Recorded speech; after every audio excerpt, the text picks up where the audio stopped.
Hey guys, what's going on? It's Ben here, and today I'm going to be doing the final video in the 5-part series about the top 10 current NBA players at each position. And today I'm going to be covering point guards in the NBA. This is a fun one because I think it's like one of the deepest positions in the NBA, also one of the most controversial as far as I think a lot of you might disagree with the order I put a lot of these guys in. But yeah, that's kind of the fun of it, is that like everyone can have their own take, and you can agree with me or disagree with me, and whatever you think, let me know in the comments, and I'd love to have a conversation about it with you guys, and just see what you guys think compared to what I think, and I'll give you my reasoning for everything right here, and let's get into it. So at number 10, I have Goran Dragic of the Miami Heat. He was an all-star this past season, and he averaged 17 points a game, 4 rebounds, 5 assists, 1 steal a game, shot 45% from the field, 37% from 3. You know, this is a good guy that not many people think about because Miami sort of these days is a really quiet team that doesn't get much attention. I like him a lot. I think that he's a good guy that just keeps his head down and works hard. He was a former Most Improved Player of the Year in 2014. I think it's nice that they gave him an all-star selection because I feel like it's one of those guys that really he's not going to have many chances to get on the all-star team, but because of injuries he did get to be on it this year. He's really the leader of that Miami Heat team. I'd say he's about the best player on them these days. I think he's basically in the middle of his prime right now, slightly past his prime. You might even say he's 32 years old, so his prime might have been like 2 years ago or 3 years ago, but he's putting up he's sort of had one of these late bloomers like Steve Nash. He's having the prime of his career right now, even though like physically he might have been in his prime a few years ago. I'd say like right now he's at his highest skill level he's ever been at. He's a pretty average defender, but as far as like offense goes, he can distribute, he can score very well. He's sort of like what you're seeing as your modern NBA point guard. I feel like sort of more like between 16 to 20 points a game and like 5 assists a game instead of what it used to be, which is more like 15 points a game and like 10 assists a game as like your mainstream ideal point guard. But I like him a lot. You know, I don't get to watch him a ton because I don't see much Miami Heat games, but I've always been a Heat fan ever since Shaq and Wade were there, and I was a big fan of those two. And then I was obviously a big fan of the Big Three because I am a big fan of all of those guys with Wade, LeBron, and Bosh. But I still follow them because I've just kept up with them since those Big Three days, and I like what he's doing down there. I don't think that he is like a franchise the franchise player on a championship team. He's probably about the 3rd best player on a championship team, but just for a playoff contender in Miami, he's pretty decent. Alright, now number 9 is a guy who I think will kind of show how stacked this list is because he's at number 9 and not higher, and that is Kyle Lowry. Kyle Lowry is he's a 4-time All-Star from 2015 to 18, so he is an All-Star this past year as well. His shooting numbers went down quite a bit. His shooting numbers went down quite a bit. His point total went down from 22 points in 2017 down to 16 in 2018. So this last year he averaged 16 points a game, 6 rebounds, 7 assists. He shot 43% from the field, which is down. He shot 40% from 3, which is 1% down from before. He got 1 steal a game. You know, he's a very good player, all-star caliber. His big problem is that he always shrinks in the playoffs. So this last year he performed about the same, but the year before his shooting went down a lot in the playoffs, and his point total went down, or his point average went down 6 points. Same with the year before, it went down a few points. He's just not super clutch. But you know, he's a really good regular season player, and he helped lead Toronto to the 2nd best record in the NBA this last year. He's still going to be there with Kawhi Leonard, so I think that they'll still be a good contender. He doesn't have a huge weakness to his game. Probably his only weakness is that he's small for his position. He's getting older, and he's like an average defender, not great, but not bad either. He's 32 years old, so you'd say he's kind of like towards the end of his prime. Probably like he has about 1 or 2 more years at like the level that he's at, and then he'll fall off, I'm thinking. But yeah, he's a good player, doing good in Toronto. Really a guy who, a lot like Goran Dragic and Steve Nash, found his prime late in his career. I'd say 2013 was when he really came into his prime.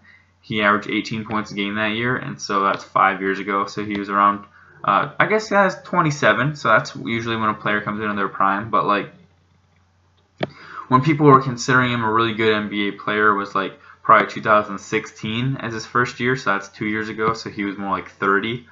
But, you know, he's been a good player for a while now. You know, there's not a ton to say about him. He just kind of goes about his work and does his thing in Toronto. The next guy on here is, I think, a very forgotten guy at number 8, and that is Jrue Holiday. Now, Jrue Holiday played a lot of off-ball last year, but I think in general, for the other like 10 years of his career, he was a point guard, so I'm keeping him as a point guard on this list. He's a one-time All-Star in 2013. I would actually argue that this past season, though, was his best year overall. He was on the All-NBA defensive first team, which is impressive. He had close to 2 steals a game. He had 19 points a game, which is a career high. He had 5 rebounds a game. 6 assists a game. He shot career high from the field at 49%. He shot 34% from 3, which is decent for him. It's close to his career average. He played really well in the playoffs. He shut down Damian Lillard very well. He actually scored really high in the playoffs. He had 24 points a game in the playoffs. Similar averages for everything else. Actually shot 52% from the field, which is really good. But yeah, I like him a lot. I just like how he's quiet and goes about his business. No particular flaw in his game besides the 3-point shooting, which it could stand to be a bit better. He's still like, you got to guard him from 3. He's just not like a huge threat from there. Like, you know, he's not gonna like go off and make 5 threes in a game, but like you have to guard him when he's out there. But besides that, no real flaw. You know, he's really good at driving to the hoop and scoring on the inside. And he's a decent distributor, but because of Rondo being there last year and now Elfrid Payton being there this upcoming year, he doesn't get as many chances to like distribute the ball. But still, for playing some off-ball, 6 assists a game is pretty good. And I still consider him a point guard, though, just because he's played that for the rest of his career. But yeah, you know, a good underrated guy that not many people think of, but still like an all-star caliber player. Number 7 on this list, I have Kemba Walker of the Charlotte Hornets. You still got to get used to saying that sometimes, but Charlotte Hornets. This last year, he averaged 22 points a game, 3 rebounds a game, 6 assists a game, 1 steal a game, 43% from the field, 38% from 3. You know, decent shooting numbers for him, kind of like a little above his career averages for stuff. 22 points is his second highest career average. The only thing that I can see that he needs to improve with his game is his distributing stand to be a little bit higher. You know, like if he could get up to 8 assists a game, that'd be better than 6. You know, on defense, he can't do much more than he does because he's so small. He's only 6 feet and like under 200 pounds. So like he just kind of has, like when he has to guard a guy such as Russell Westbrook, it's hard when he's like 6'3", 6'4" to be 6 feet and guard him well, and like significantly smaller as far as just his body shape. But he does get a decent amount of steals, like 1 a game. He had a season where he got 2 a game. So yeah, so he's a decent player on defense, like average to slightly above average. But 22 points a game, very impressive. You know, he just doesn't have any help in Charlotte. He needs another all-star, and then they could maybe squeak into the playoffs. But as it stands right now, he just plays with a bunch of role players that have overpaid contracts, and so they don't perform that great.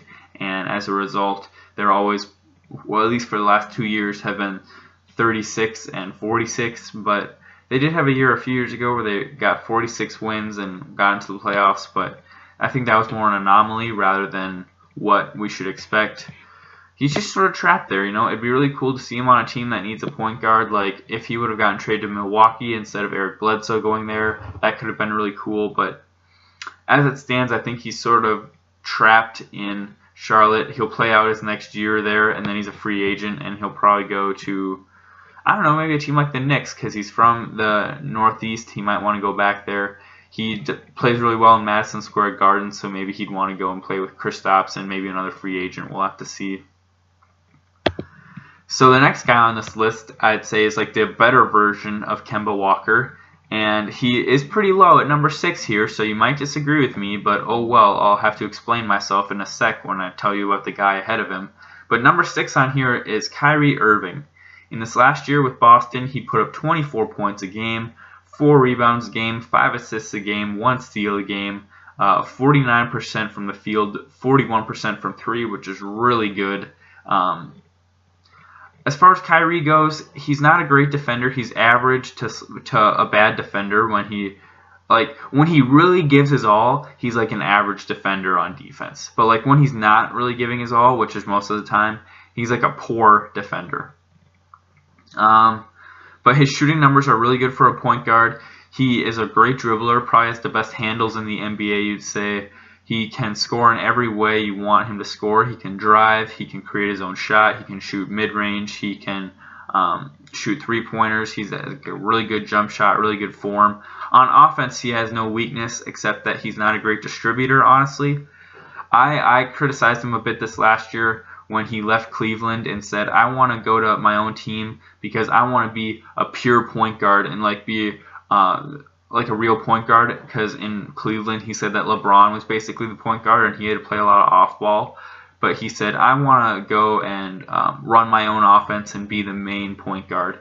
But what's interesting is that his assists actually went down when he went to Boston. They went from 6 in Cleveland down to 5 in Boston, where he was going to be the point guard running the show and distributing to everybody. I just find it interesting that his assists actually went down. But yeah, his only weakness is that he's not a great ball distributor. As far as defense goes, he's like average when he's trying to be good, and when he's not really trying, he's poor. So yeah, that's a little bit about Kyrie Irving. And now he's kind of bleed in because I feel like I have to explain the guy I have ahead of him here as the next best guy at number 5, which is John Wall. So now you might say, oh, Kyrie's so much better than John Wall. Like, why are you even comparing the two? The reason I have John Wall higher is because he's more of a pure point guard, which I prefer. This last year, he averaged 19 points and 10 assists a game, 1 steal a game, 1 block a game, which is good for a point guard. 42% from the field, 37% from 3, which is his career best. The year before, he had a much more impressive year. He averaged 23 points a game, 11 assists a game, 2 steals and a block, and 4 rebounds. But, I just like that John Wall, he can't score in every which way like Kyrie can, but he's a much better defender. He's been on an all-defensive team before. He's really good at mid-range shots, which are inefficient, honestly, but he doesn't have much of a three-point shot. He did improve it quite a bit this last year with 37% compared to a career average before that of around 32%. So that's good. Hopefully he can keep that up. He just needs to shoot less because he needs to be distributing it to Bradley Beal a lot more. Now that they have Dwight Howard, hopefully that helps because he can get a lot of lobs to him. But I like John Wall a lot. I've always thought he doesn't get the credit he's due. You might say Kyrie's so much better, but they have the same amount of All-Star selections at around, let's see here. They both have, I think, 5. Yeah. I know that John Wall does. I think Kyrie does too. They both have 5. And then if you want to say like, oh, but Kyrie just is so much better, they have the same amount of All-NBA team selections. They both have made the All-NBA third team once in their careers. Like Kyrie's never made the All-NBA first team, so I don't know why people would get upset about me placing him below John Wall. Also, Kyrie's never really had his own team. You might say he does in Boston now, but like they also have other All-Stars in Gordon Hayward and Al Horford, and also arguably the two yet best guys under 20 years old and under in Jaylen Brown and Jason Tatum. You could argue that those are like 2 of the best guys under that age. They have a great bench, so I feel like I've seen John Wall lead a team where like it's only him and Bradley Beal, he's led that team to this Game 7 of the second round before.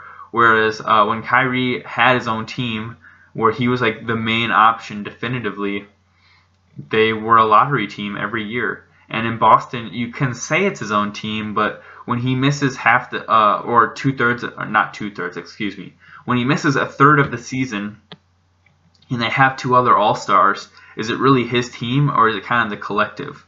I'd more argue it's Brad Stevens' team, and he's just a cog in it. Also, John Wall's more of a distributor, like a vastly better distributor than Kyrie, and he's probably like third place behind. You'd probably say Kyrie's number 1 for handles, then Curry, and then John Wall third. But yeah, I've just seen John Wall lead his own team more, so that's why I'm more impressed with him. But I'd say that they're all very close. Like, it's just splitting hairs to try and rank these guys. So like, don't be super offended by me putting one above the other, because they're all like in a similar range in my opinion. Number 4, I have Damian Lillard. This past season, he averaged 27 points a game, 5 rebounds a game, 7 assists a game, 44% from the field, 36% from 3, 1 steal a game. Very well-rounded on offense, can create his own shot, can distribute, can shoot well from 3, can play a little bit of off-ball because he's a decent shooter, but really a guy that's really good with the ball in his hands. Obviously, he's a good scorer from the 27 points a game. An average defender, but sort of like the same as a lot of these guys. Like if he's like Kyrie, if he really gives a good effort, he can be better than he is. Like, he can be like a slightly above average defender if he really is giving it his all. But really, I'd say that his gift is on the offensive end as just a shooter. His team success isn't great. He's always losing in the first round, but that team really has nothing besides him and CJ, so you can't really blame him, I don't think. But it'd be nice to see him like get to a conference finals or something, but probably not with that team unless they add like some significant other talent besides those two. But yeah, I'd say he's better than Kyrie in that he can distribute better, and he's just more of a volume scorer, and he's a little bit bigger, so I think that helps him against other point guards in the NBA.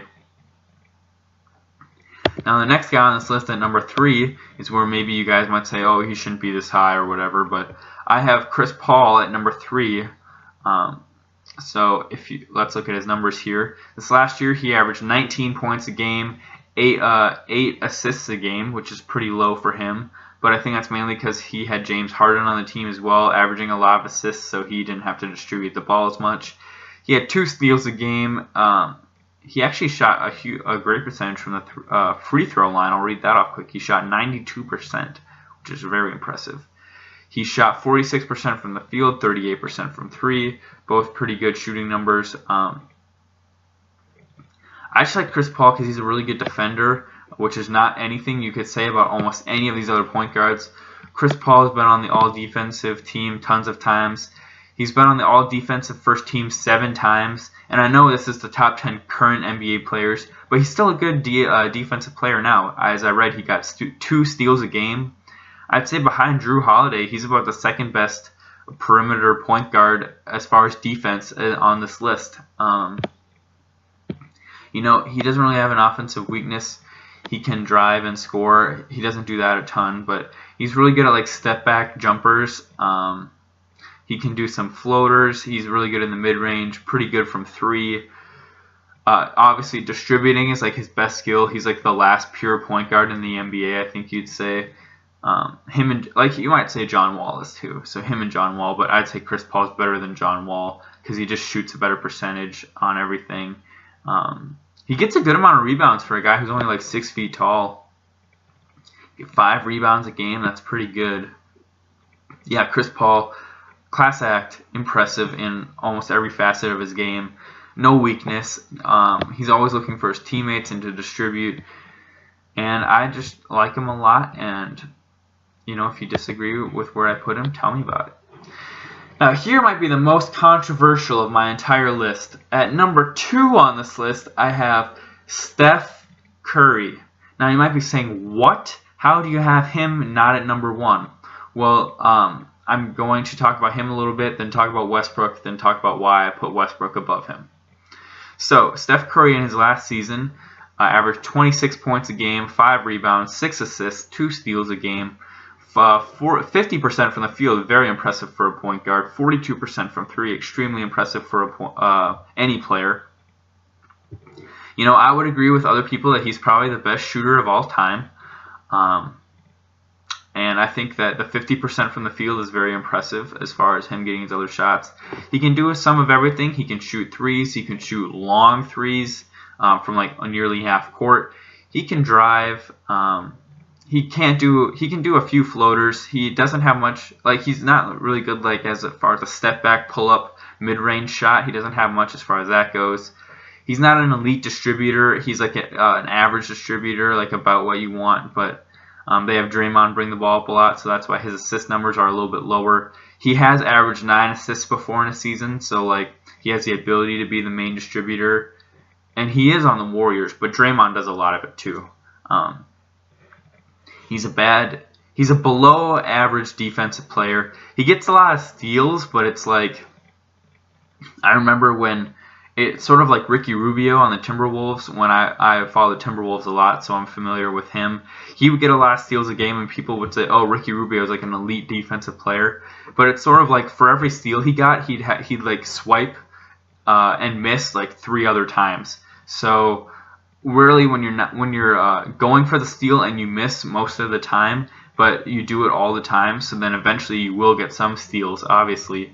But when you miss on those steals, you're letting the guy like have a free trip to the lane. So yeah, Curry's not a good defender.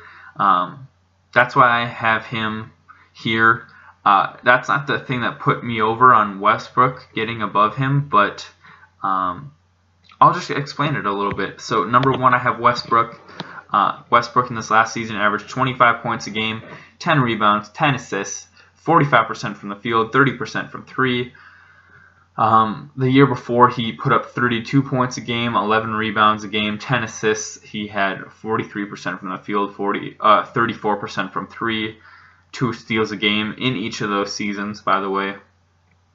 I'd say Westbrook is a better defensive player. He's bigger. He stays with guys more. He does get as many steals as Curry, if not a little bit more steals overall. And I don't think that one is like clearly better than the other. I think that they're about equal. Their play styles are just so different. Here's why I like Westbrook better. I feel like, or I don't like him better, but I think he's slightly better. Like right now, if I was the Warriors and I had Steph, would I trade him for Westbrook? No, I would not, because their style of play and their system works perfectly with Steph. And he is like exactly what they need. In my opinion, he is the best player on the Warriors.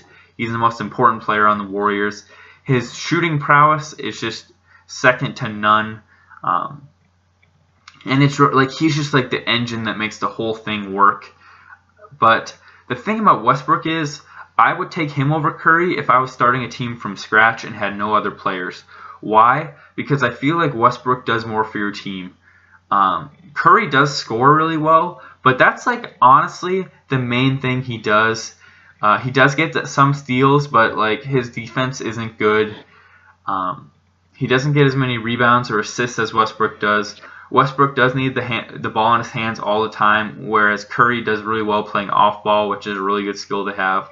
But I feel like if I was starting a team from scratch, I would take Westbrook over Curry, just because Westbrook can do some of everything for you, which is I think a thing you want when you're starting from scratch, is a guy who can do some of everything. Westbrook's going to give 150% at all times in every game on every play. He could be playing Sacramento in the middle of January when it doesn't matter in the regular season, and he will give it his all and give 100% or more on every single play. And he's just going to leave it all on the court. And, you know, he hasn't had as much playoff success since Durant left, but, you know, you could technically attribute 2 of Curry's titles to just getting Durant, and maybe Westbrook would have those 2 titles if Durant would have stayed on OKC. You know, that's all speculation, but you could argue that. But yeah, I think that just because Westbrook gets a triple-double. Not because it's a triple-double, but just because of how high his numbers are in those categories. As far as steals, he's even, if not a little bit better than Curry. His defense is a bit better. He's average to above average when he gives a lot of his effort. His shooting numbers are obviously lower, but it's because he takes a lot more shots than Curry. I think that they're just about even, but if I'm starting a team from scratch, I take Westbrook. If I'm the Warriors GM and they offer me Westbrook for Curry in a trade, I don't take it because Curry just works so well in the Warriors system. But honestly, I'm not as sure that he'd play as well if he didn't play for Steve Kerr and if he didn't play with a ton of shooting around him in Durant and Klay Thompson. So that's my take. I think that Westbrook would be good on any team. I think that Curry would also be good on any team, but like the reason he's an MVP caliber player is because he plays for the team he plays for, has the players around him that he does, and has the coach that he does. So that's my opinions on that, guys. I know that there probably are some controversial rankings compared to what you might think. Comment on it if you disagree or want to give me a piece of your mind because you're upset with what I said. I love talking to people about this stuff, so let me know. Alright, that's it for me, guys. Have a good day. Bye.